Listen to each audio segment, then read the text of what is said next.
Okay, so I said I was gonna upload something, and here it is. So I guess I'm gonna talk a little bit about me and where I'm at in my life. So my name is Gary. I grew up in the Bay Area, California. My parents are both addicts, and so am I. So is my whole family. I'm nervous to even make this page or this channel or do any of this, to be honest. I'm just doing it because a lot of people said that I'd be good at this. So I'm trying, whatever. I'm also like I said, in recovery. I used a lot of drugs when I was younger. Also went through a lot of traumatic things, and I'm also into psychology, mental health, skateboarding, outdoors, and a whole bunch of other things that I want to feature in my journey on my channel. Lately, I've been just trying to stay sober, and I have 41 days clean, 42 days clean actually, off of meth. I have ADHD. I also struggle with CPTSD and a few other things. I'm gonna go back as far as I can recall, or even before I could recall. So, since I was a kid, used to live in Hayward, California, the Bay Area, and that's where a lot of the stuff started. I don't remember those days too much. I mean, the earliest memory I have is after we moved, which we only lived there when I was a baby for like maybe a month or two before we became homeless because the neighbors had burned down the apartment, cooking meth downstairs. And one point my dad ran off with me, and after he headbutted my mom and basically smacked my head against a car door trying to like get in the car door by B Street BART. There's like a little vacant lot over there now. Technically it was on A Street, but yeah, and he was trying to run to BART to get away with me, and one of my friends' dads actually had saved me, which the crazy thing is my parents know their parents from way back in the day, and me and my friends had met later on in life. I call them my cousins. They're like my non-blood cousins, but yeah, fast forward a little bit, we were homeless living at Lake Chabot. That's my earliest memory. I remember my dad holding me on top of a stop sign and my mom looking at us and waving. Comes to find out later on, years later, my mom said that she's surprised I remember that because I was only like 3 or 4 months old. I was little, and that she showed me the picture, and I was inside this little backpack. Like back in the day, they had these little baby backpacks that people would put their kids in their backpack, and yeah, I was in one of those, and yeah. Fast forward more, like my sister moved out. I have 4 brothers, not 4 brothers, 4 siblings altogether. 2 brothers that are my half-blood brothers. They're my mom's kids from a first marriage. Right now they're in their 40s, like 45 and 44. And my sister and me are like pretty much twins. We're Irish twins. Which means we're 12 days less than, well, me and her specifically are 12 days less than a year apart. I'm 28, gonna be 29. When I turn 29, we will both be 29 for 12 days. And then she'll turn 30. We have the same dad. And growing up, our parents chose drugs over us a lot. There were some good times before my sister moved out to my grandparents. My grandparents hated me. They always treated me badly. Wasn't allowed at my grandparents' house. They always said my mom was babying me, whatever. Which honestly, what would be considered babying is actually good care, which hurts me that my mom let everybody influence her and how she treated me so much. Since I was just another boy, it didn't really matter. My sister was the one who got spoiled. I never got anything. I always had holes in my socks and shoes. And first time I ever got 5150'd, I was 7 years old. Went to John Muir. It took 3 ambulance people, so 3 3 ambulance people and 2 cops, Pleasanton PD, to get me on a gurney and restrain me. Back then I was little. I had stomach issues. When I got nervous, I'd throw up. Anytime I got nervous, I'd throw up. Or if I smelled different food, I would throw up. And I remember just saying I had to throw up, and these grown-ass men, which are like my size now, I'm like 6'3", they're all trying to restrain me and shit. And I just remember throwing up all over them and crying for my mom. And this all happened because my dad had ripped up my Ohlone Indian poster I worked really hard really hard to make in like 2nd grade or something like that. Yeah, then fast forward a little bit more, I was put into special ed. I was expelled from my first school in 2nd grade or 3rd grade. I think I had picked up a metal desk and threw it at the teacher.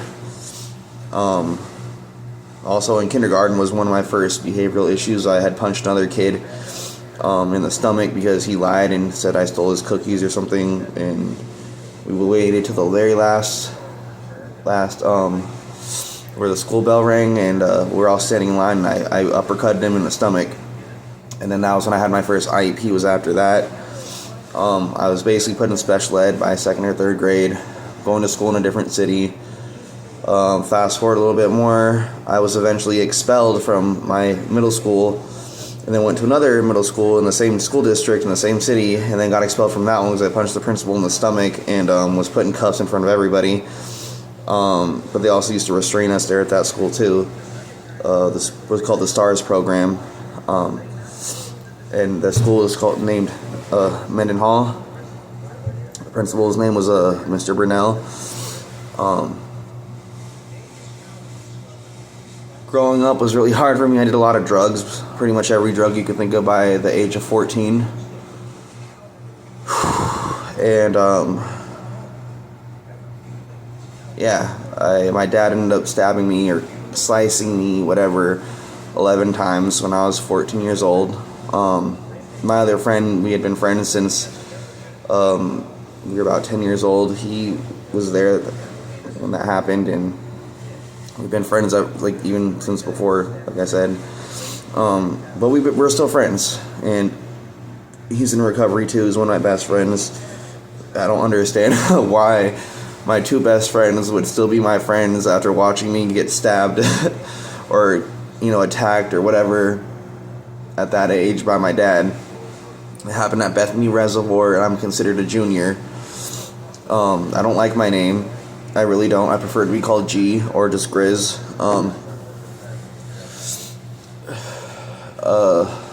What else? Just gonna fast forward a little bit more. I went into group homes after that happened. I kept running away from group homes. At one point I almost died because it was freezing, and I remember being in the rain, sleeping underneath this there's a little ledge on top of the roof of our house.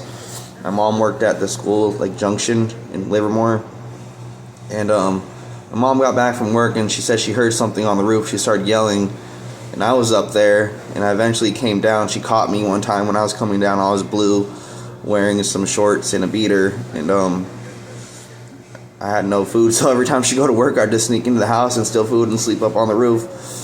And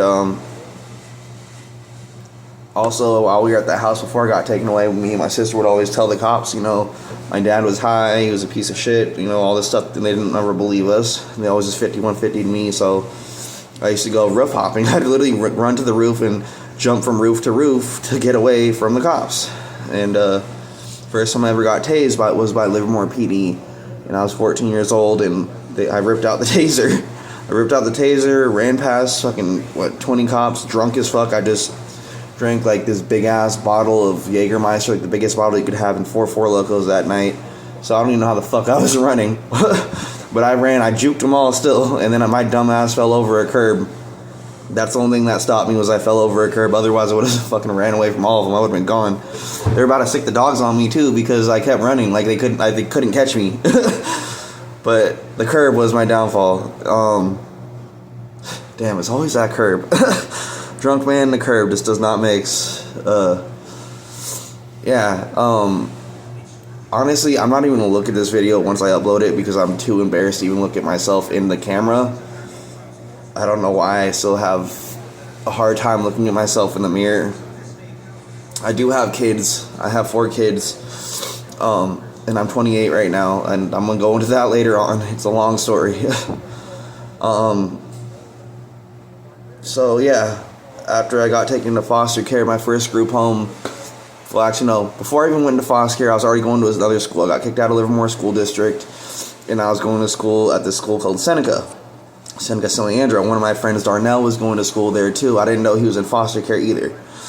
And I just remember my first day in foster care, when they took me in the group home, that Darnell was running away from these guys, and I didn't know he was getting shot at first. I opened up the door, and just next thing you know, fucking house gets sprayed up with a fucking AK by the Boys and Girls Club over on High Street.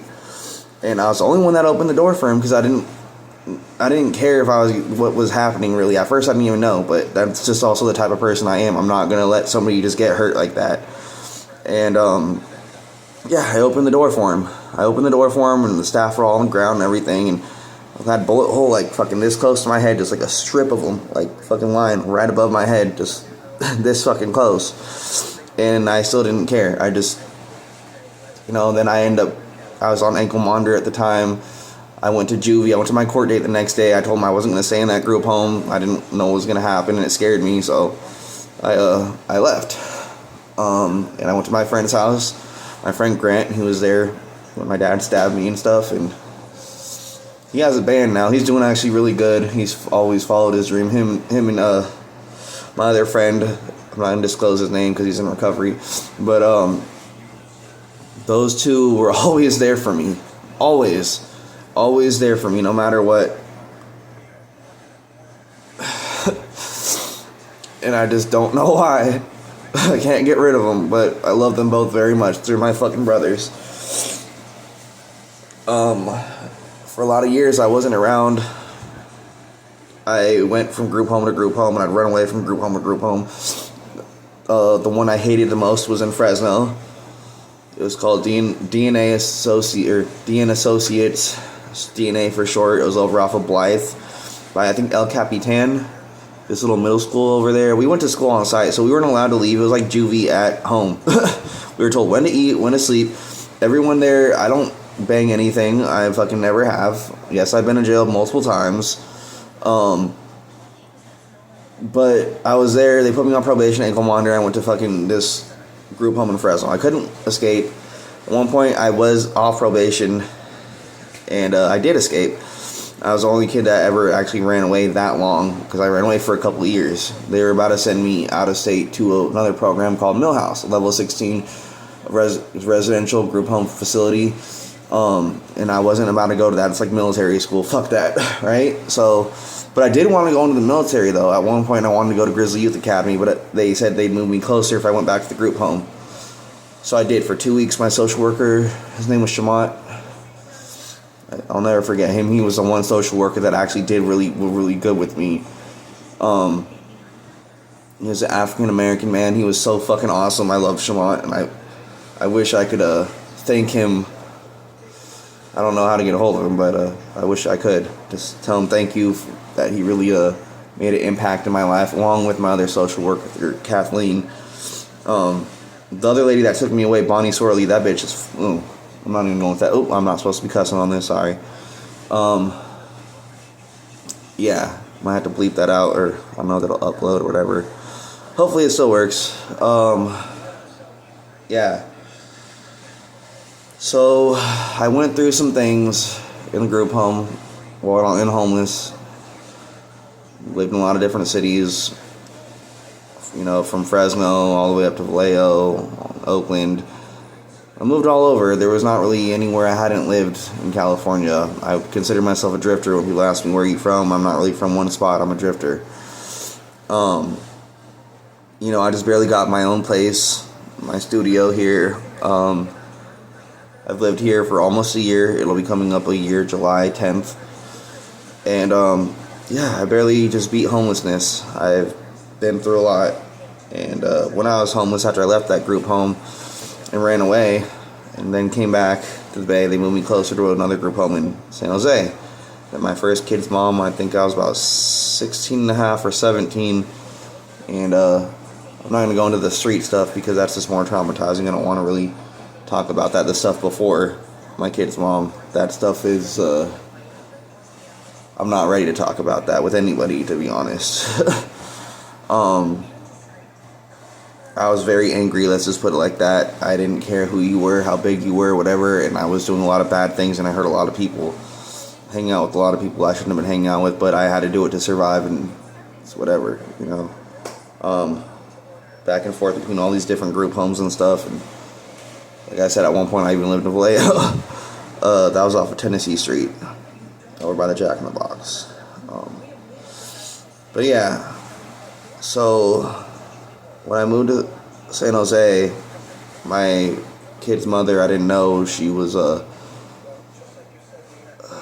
how do I say this? She was a working lady on the street, and you should know what I mean by that. Didn't know that, and the dude that was her employer, worker, whatever, was way older than both of us, and she, mind you this, was a minor, and so am I at the time when we met. And technically she's only a year older than me, but still. I ended up getting her pregnant. She stopped working, and I got jumped over it by 5 people. Well, you know, 3 of them had brass knuckles. 2 of them didn't. The one dude, he told me, oh, take off your ring or whatever, because she bought me a ring. So I took off my ring, and then, you know, 4 of them rushed me from behind, hit me. And I have pictures of my eye after that. My eyes, I never went to the hospital. My jaw was broken at one point.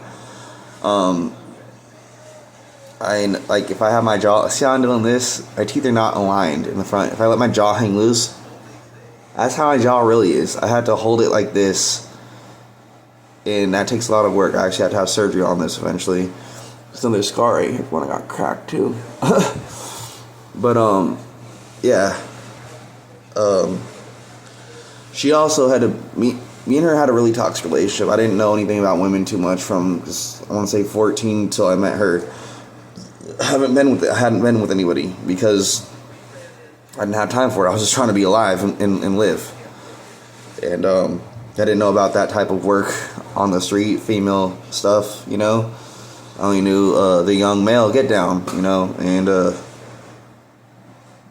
robbing, ripping, and running, to be honest. And yeah, that was a lot.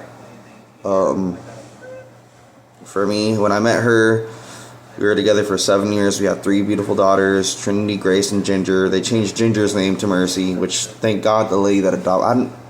Mind you this, I hadn't seen my daughters or talked to the lady that adopted them because I didn't know how to get a hold of her since my oldest was about 1.5 years, maybe 2 years old.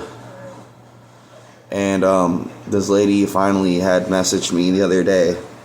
After I went to church, mind you this, after I finally surrendered to my higher power and all this stuff, and, you know, working the steps in the program and stuff. I'm not going to say what program, I'm just going to say program. It's been a lot. It's been a long ride. I've had a lot of things happen to me besides I'm kind of going a little bit too forward too fast, but at one point my sister had ran me over and broke my leg in half too while she was in her addiction. I forgive her for that. We're good. Our relationship is better than ever, actually, because we're both in, you know, doing the whole church thing and recovery stuff. So either way, I don't harbor any hard feelings over it. It's whatever. I know she didn't have it as rough as me, but she still had her own issues and stuff going on. And yeah, but let's go backwards a little bit. So I was with my ex for 7 years. You know, she abused me every type of way you could even think of, which sounds stupid because people I'm not even going to talk about the one that I was about to talk about, but yeah. She also did this to my tooth. And one of these is fake, half of it. She's 5'2". I'm 6'3", and right now I'm like 236, but I'm usually like between 250 to 270 pounds. And I don't put my hands on women. It's not my thing. Sadly, I went to jail for that, though. Sadly, I went to jail for that, and that's how I lost custody of my daughters, or my parental rights. I remember going to jail in shackles. No one in my family cared to help me. January, February, March, April. So April is really hard for me, and that's coming up soon. My grandpa died, my aunt died, my uncle died. Hella friends overdosing and stuff. I lost parental rights to my daughters. This was around 2016, 2017, June-ish, I think, is when I got out.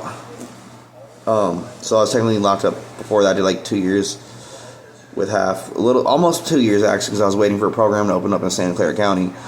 And that took forever, because the programs were booked at that time. Everyone wanted to get into a program, and if it wasn't for me standing up for myself in court and telling the judge I needed to be in Judge Manley's court, Department 61, if I wouldn't have stood up and addressed the court the way I did and get dragged out by the bailiff and shit, then I don't think I would have got my needs met.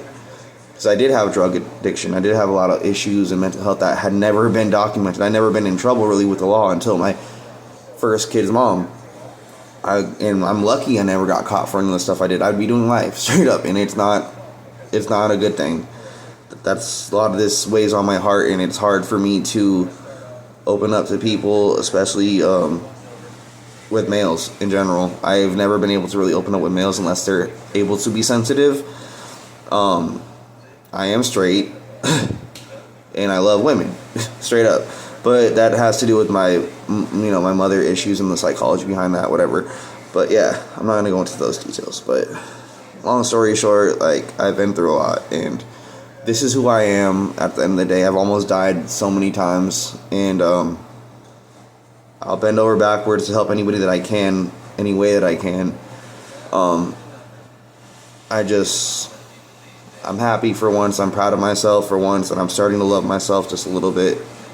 And this is just documenting my life and where I'm at now, and my hopes and goals and dreams. Eventually, one day, I want to start my own nonprofit program to help out people that have been through stuff that I've been through, and I just want to help people. That's where my heart's at. After the whole thing with my leg, my ankle, which I could show you that right now. So after this happened,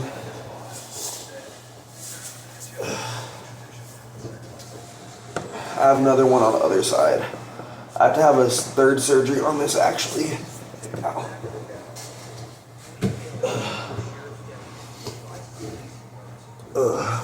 So I gotta have a third surgery on this. So I bent it recently. It's not that recent. I've been like 2 years ago, is what the doctor said, but I've just been walking around like this because I have a really high pain tolerance. I don't feel things like other people do because I've been through so much pain. I'm used to it. But yeah. After that happened, literally had my friend got into a car crash, and if this is not God, I don't know what is. I'm not going to say her name. I'm not going to say too much about it. I'm just going to say we're going 120 miles an hour on a bridge. And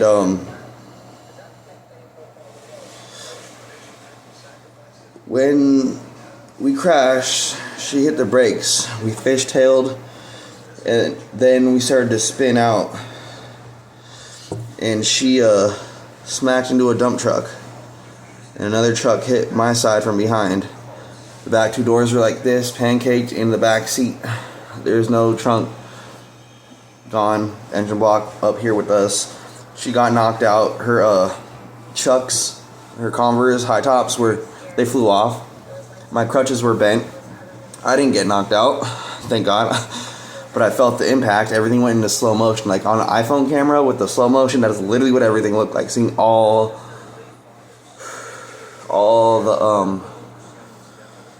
the cracks in the windows. I just remember leaning back and just praying. Oh, I just got dizzy. I don't know why. I'm probably just thinking about it too much.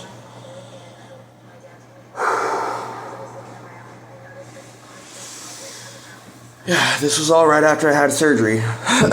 And eventually, when we crashed, I ended up running. Like I said, I had 10 days left on felony probation, looking at a 5-year, 8-month joint suspension if I got in trouble. I kicked the door open. They should have had to use Jaws alive to open that door, but I kicked it open with one leg. I kicked it open and I ran. I made sure my friend was good, and I woke her up, and she was driving, but I wasn't, so I just told her, I said, you don't know who was driving. She didn't know what happened. She didn't know she crashed. I was like, you don't know who was driving, and I just fucking ran. On my crutches. Outran cops, went and hit the porta potty, and had my brother's kid's mother pick me up. And, because I remember calling my brother, crying my eyes out, and he didn't do anything about it. He didn't care. No one did. That's kind of how I was treated my whole life. I was never allowed in my grandparents' house. I was never allowed around my family or in the house. I was treated like an animal for so long I forgot what it was like and felt like to be human and to be treated human. Only up until recently I've been feeling okay and feeling like a person. I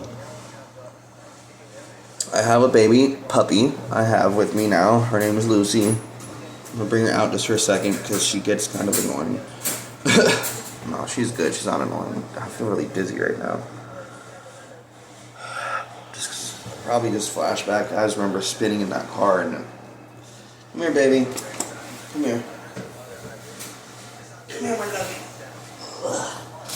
Let me say hi, little one. Hi, baby. So this is my baby. Since I don't have my other babies right now, I hope to be in their lives someday. Say hi, little one. Say hi, big girl.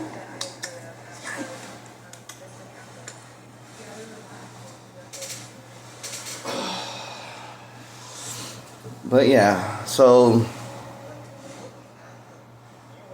I just went through a lot, and I'm okay. Dad's okay, baby. Went through a lot at a young age. Like I said, I've had a lot of bad things happen to me. I'm not trying to dwell too much on the past. I just want to help other people, and I hope my story helps someone out there that's going through it. I'm enrolled in Chabot College, and I actually want to, once I get my adult ed, I want to do psychology, like I said, and start my own nonprofit program. I want to call it the GO program, and help out people like me. I'm also into music. I rap. A lot of people say I'm really good at it. A lot of people tell me I should write a book. A lot of people tell me I should rap. A lot of people tell me I should do a lot of things, and this is the first time I've had the the guts to even do anything. So, hi, my name is Gary Gomez. This is G2's New Life Journey. Click like and subscribe for more. And honestly, I don't know when I'm going to upload next time, but I will keep uploading, keep people posted and updated. This is my story. This is who I am. And I hope that somebody hears this and it saves their life.